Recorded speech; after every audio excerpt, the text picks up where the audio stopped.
Fans at 2022 World Cup in Qatar at risk of camel flu infection. Nearly 1.2 million people from around the world will be visiting Qatar to watch the quadrennial football event, which is one of the biggest international events since the COVID-19 pandemic. Experts backed by the World Health Organization have warned that the FIFA World Cup, which attracts a major global population, may also attract several infections like coronavirus, monkeypox, and a deadlier member of the COVID gang called camel flu or Middle East respiratory syndrome. According to a study published in the journal New Microbes and New Infections, scientists found that while football fans from around the world are flocking to witness the 2022 FIFA World Cup in Qatar, the mass gathering unavoidably poses potential infectious disease risks for the players, the fans, the locals, as well as the countries of origin of the team. Other diseases fans were at risk of catching, according to the study, included vector-borne diseases like cutaneous leishmaniasis, malaria, dengue, rabies, measles, hepatitis and B, and travelers' diarrhea. Recently, the WHO identified MERS as one of the viruses that had the potential to cause a pandemic in the future.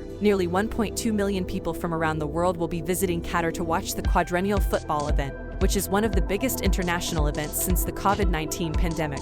This is to add to the Gulf nation's own population of 2.8 million.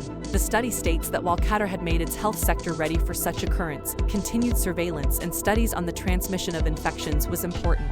To mitigate the aforementioned risks, visitors to the tournament should be up to date with their routine vaccinations and observe the rules for safe consumption of food and drinks, it said. World Cup fans traveling to Qatar have also been advised to avoid touching camels, known to be the origin of the deadly infection. MERS was first reported in 2012 in Saudi Arabia, which borders Qatar, and has since caused 2,600 cases with 935 associated deaths in 27 different countries, according to an article in UK-based science website IFL Science. While most MERS infections are said to be asymptomatic or cause mild symptoms like fever, shortness of breath, and cough, severe infections may happen to people with comorbidities.